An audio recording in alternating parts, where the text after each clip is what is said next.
E é uma postagem, nós estamos com Augusto Teixeira, que é professor de Defesa e Segurança Internacional. Professor, bem-vindo, obrigada por conversar com a gente aqui na CNN. Uma postagem que acaba de chegar e Donald Trump dizendo que usando ali as palavras dele, o jeito dele de se comunicar, que uma civilização inteira morrerá esta noite. Diante do conhecimento... Bom dia, Elisa. Bom dia a toda a audiência. Bom dia. Realmente é uma postagem muito forte, muito expressiva e com uma linguagem fortemente dúbia. Como você bem ressalta, ele inicia a sua explanação com ameaça, inclusive contendo aí uma ameaça de um crime contra a humanidade, com a chamada punição coletiva, e finaliza a mensagem com a perspectiva de melhora nas relações do país, caso uma mudança política ocorra, o que sinaliza para uma contradição em termos, ou seja, ocorreu uma mudança de regime no Irã ou não. Esta, em grande medida, é uma questão, Elisa, que se coloca a todo momento, porque Trump, de forma reiterada, diz que o objetivo não era fazer uma mudança de regime, era de destruir as capacidades missílicas do Irã e evitar com que eles tivessem arma nuclear. Mas, a todo momento, Trump ressalta que ocorreu uma mudança de regime no Irã, algo que é completamente falho, dado que o regime teocrático continua subsistindo. Seria possível apenas dizer que o Irã teve mudança para um fortalecimento da guarda revolucionária e não necessariamente da teocracia. Pois é, justamente isso que eu quero compreender com o senhor. Esse lance de agora que ocorreu, até se a gente puder colocar novamente a postagem de Donald Trump, para eu usar aqui um gancho e perguntar ao professor mais um detalhe. Ele fala, contudo, agora que temos uma mudança de regime completa e total, professor, ocorreu uma mudança de regime completa e total? Donald Trump faz essa afirmação, ou seja, ele traz para o colo dos Estados Unidos esse valor de, acabamos com aquilo que fazia sofrer. Mas essa mudança ocorreu? E se isso for ocorrer, quantos anos de fato levaria para ocorrer uma mudança como essa? Elisa, como nós falávamos previamente, a mudança, conforme Trump coloca no seu comunicado, não ocorreu.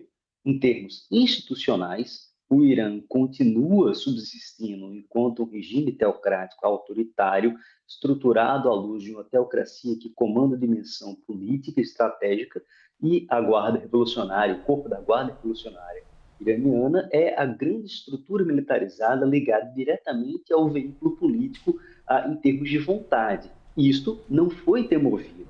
O que talvez tenha ocorrido, na verdade, teria sido aquilo que poderíamos colocar quase como uma contradição, que teria sido uma mudança dentro do regime, ou seja, dada a decapitação e a estratégia de decapitação israelo-americana, ocorreu, na verdade, a subida de posto de líderes mais radicais, tanto da Guarda Revolucionária como da própria liderança política. É importante entender que o atual Ayatollah, na verdade não é o Ayatollah, é o líder político, já que ele não teria ainda o título, mas o líder político iraniano, que é o novo Khamenei, ele perdeu o pai, a esposa e outros familiares no evento, sendo inclusive oculto do público até o momento. Ou seja, a mudança dentro do regime talvez tenha um resultado pior do que o regime que existia prévio ao início da guerra.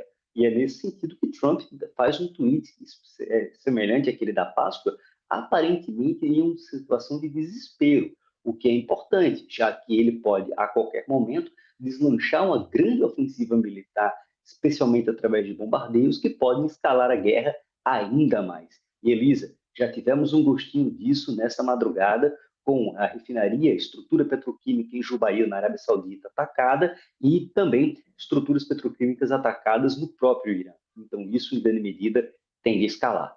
Pois é, a gente tem inclusive um mapa que mostra um desses locais citados pelo professor neste ataque. Vejam aí, onde está o Estreito de Hormuz, todo o território iraniano demarcado e a ilha de Karg. A gente contou para vocês, então, que ocorrera esse ataque porque é um local que é essencial para a exportação do petróleo iraniano. Professor, vendo essa imagem, vendo a proximidade também com o Estreito de Hormuz, os Estados Unidos pressionando para, reabram, se não reticências, né? Façam isso, se não reticências. Então, uma ameaça caso o Irã não reabra esse estreito. O Irã, por sua vez, diz, e ontem ficou parte do dia na home como a principal notícia até da CNN nos Estados Unidos. Os iranianos dizendo: a gente não quer saber de cessar-fogo, não quer essa coisa de período de cessar-fogo. A gente quer um ponto final, é um acordo e acabou. Como é que o senhor visualiza isso? Então, um lado diz uma coisa, outro lado diz outra. Quem é capaz de mediar isso?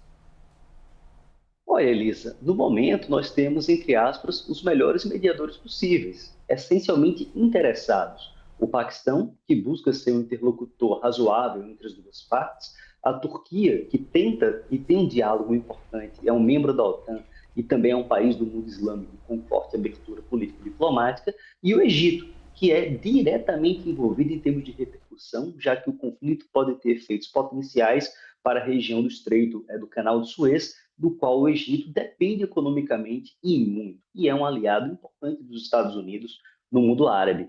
A grande questão é que tanto Trump apresenta dimensões ou escolhas maximalistas, dado que ele pede basicamente uma capitulação do Irã, e o Irã também tem apresentado demandas maximalistas, já que ele quer não apenas que a guerra acabe, ele não é interessado em um cessar-fogo, porque um cessar-fogo pode ser rompido. Eles querem garantias de segurança que nem Israel nem os Estados Unidos voltarão a atacar o Irã, algo que, num contexto de crise do sistema multilateral de segurança, como a ONU e o Conselho de Segurança, é virtualmente impossível de ocorrer, somado ao fato de que o Irã também demanda reparações de guerra, ou seja, são tipos de demandas que você faz quando você vence uma guerra.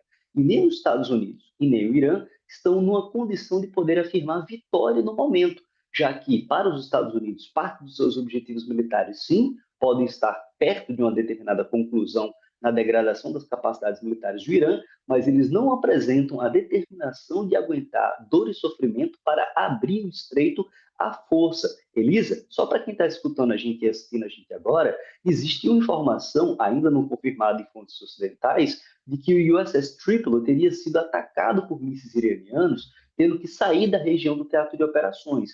Caso isso de fato seja verdadeiro, aquela operação militar com o Military Marine Expeditionary Units, né, que seria a capacidade de projetar força anfíbia pelo Estreito de Hormuz até Karg, fica muito difícil de ocorrer, somado, obviamente, que a própria posição da 82ª Aerotransportada Americana, que poderia fazer um assalto aéreo contra a própria ilha de Karg, se coloca numa situação de difícil sustentação logística na perspectiva de que o Irã ainda tem condições missilísticas de poder atacar alvos americanos e de aliados americanos na própria região.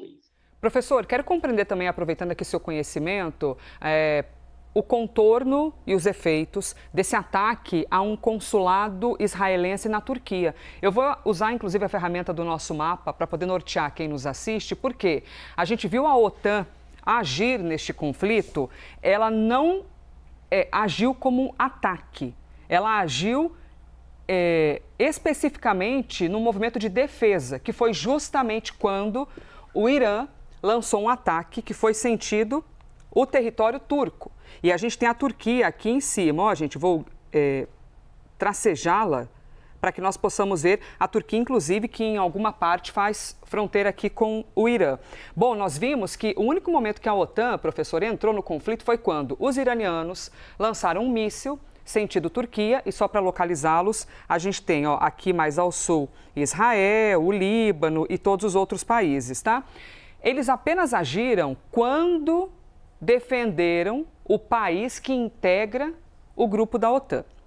Nas últimas horas, professor, a gente viu, e aqui em Istambul, mais aqui acima no mapa, o ataque a um consulado israelense na Turquia. O que isso significa também, possivelmente, quem sabe, a OTAN envolver-se? Ou neste quesito não significa exatamente o envolvimento da OTAN, visto que consulado ou embaixada são pedaços de outro país, né? Dentro da Turquia, mas é a Turquia. Queria entender com o senhor, por favor.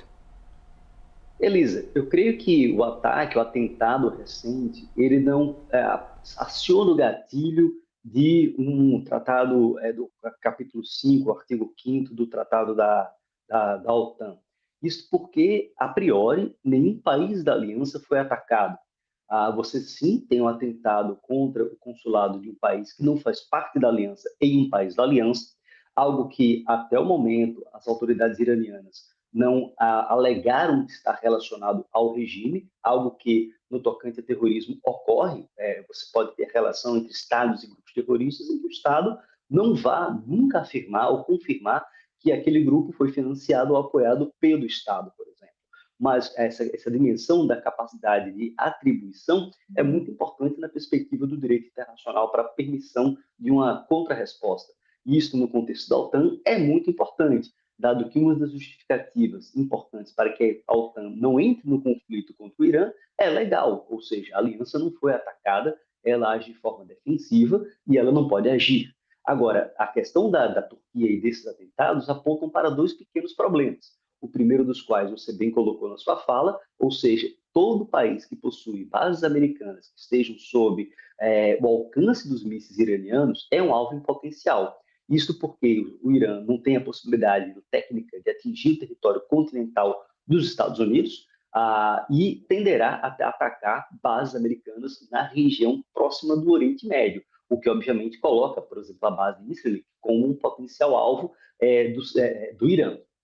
Por sua vez, o Irã não é tão um alvo interessante para a Turquia, porque ele funciona como mediador. O que você tem, às vezes, é a utilização do espaço aéreo do país para a trajetória do míssil, mas o próprio país não é o alvo. A questão é que nunca saberemos, dado que o míssil foi abatido, ainda bem. O outro problema, Elissa, dentro da notícia que você traz do atentado, é que ela pode começar, na verdade, um processo amplo, não apenas na Turquia, mas na Europa e nos Estados Unidos, de ataques contra sinagogas, contra consulados e embaixadas israelenses, mas também contra ativos civis americanos ligados ao Departamento de Estado.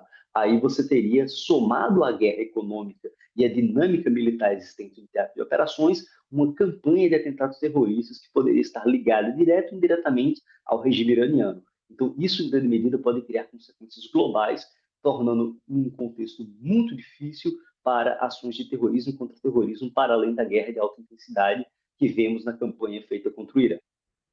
Professor Augusto Teixeira, professor de Defesa e Segurança Internacional, muito obrigada por compartilhar o seu conhecimento aqui com a gente na CNN, professor.